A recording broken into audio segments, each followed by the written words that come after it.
Hey, Roland Frasier here, and today we are talking about what are the most important factors to know when you're buying a business. How do you start the research and outreach process? And so I think a lot of people believe that businesses to acquire can be found through online or offline brokers of businesses. And the truth is that those are really the worst deals for you to think about buying. And here's why.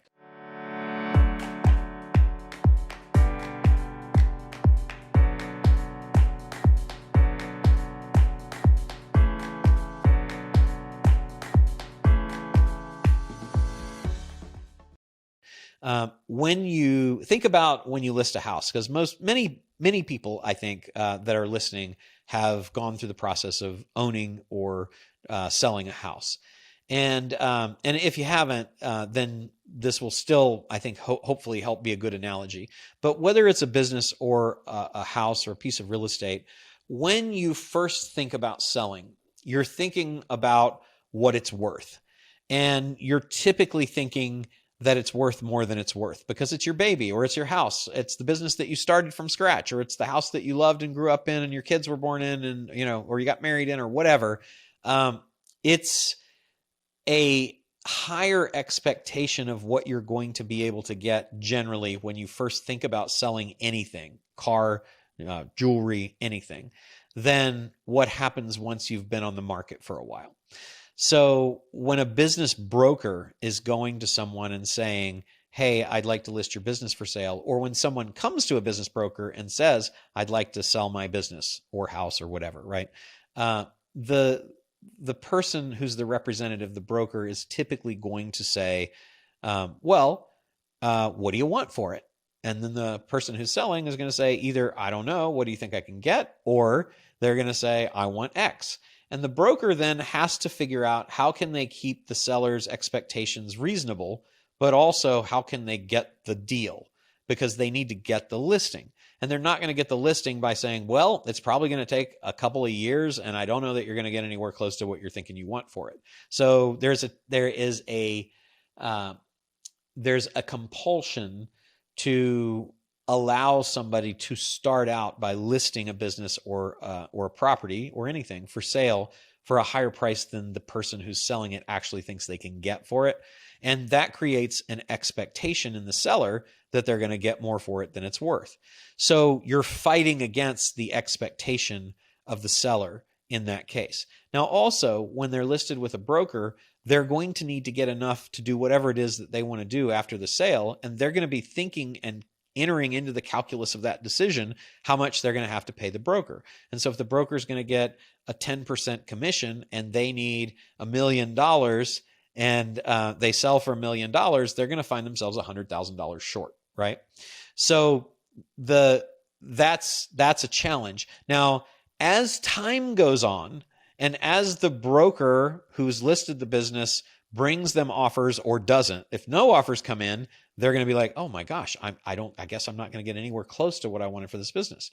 And when they do get offers, they're likely to be significantly less than the asking price. So that will also help them. Daggone it, why do people keep coming in and offering me, lowballing me and not giving me enough money for my business because it's worth so much more? But the truth is the market determines what the business is worth. So if you have someone who has received multiple offers that are not close to what they have asked for the business, and they've turned those offers down, that is going to be helpful to you, but you're still going to be paying the highest possible price that the broker can get, because the broker's job is to create an auction environment where as many buyers as possible are competing to buy the business for the highest price possible, and they're competing against each other. Wouldn't it be better if you could find off-market deals that are not listed, or deals that were listed but the listing has expired so that they are no longer listed, but they have gone through the expectation curve process so that they're much more reasonable in what they'll accept? And keep in mind that 80% of businesses that are listed do not sell. So in thinking about how do you start the research and outreach process, one thing you could do is you could find businesses through online business sites like Biz, Buy, Sell, or even Flippa that have been listed where the listing has expired, if that information is available, or that were listed a long time ago, if the listing date is available. But that's still, to me, one of the hardest ways to find businesses. I think it's much, much easier to do it organically. You're probably not going to find businesses by running an ad and saying, I want to buy businesses. You're probably not going to buy businesses by having a marketing funnel and running ads to that and then sending people through that funnel, because it's a very personal process. And there's just, even though there are millions and millions of businesses that are for sale at any given time throughout the world, there are not really efficient markets for listing and finding those. They're very, very inefficient. So most of this is happening through word of mouth and through networking. So you just have to understand that if you really want to find the best deals, you're going to have to do it through networking. Now, the good news is that networking doesn't necessarily mean you have to join a networking group because you hate that, or go to the Chamber of Commerce meeting or the Lions or Elks or wherever it is that people are gathering. But you can do those things. And the more that you meet people and tell them what you're doing, I'm an investor, I'm always interested in buying and selling businesses, particularly right now looking for one that's in the Pacific Northwest that sells soap products, right? Whatever it is that you're looking for. The more people you tell that, the more likely that someone is going to know someone who knows someone who's going to refer you somebody who has that business you're looking for sale. So network is really critical. So some of the places that you might think about looking for that would include just friends and family. One of the deals that one of my friends bought was a retail store that his 9-year-old son told him about. His 9-year-old son said, Dad, the store's closing. It's one of my favorite stores. I hate to see it close. Is there anything that you could do to help keep it open? And he ended up going down and acquiring that business. And it's turned out to be a really, really cool acquisition for him. So friends and family, you have to tell them, but your email signatures, all of the contacts that you've got socially, you can socially post on any social media that you've got saying, hey, I'm looking for a business like this, right? Post your acquisition criteria. We've acquired several real estate brokerages and related companies simply by posting in our real estate site that we're looking for those kinds of companies. So you have to tell people. You can go to networking groups. There's BNI and other groups like that. There are meetup groups, so you can go to meetup.com and find through keyword searching groups in your area that are doing this. There are angel groups.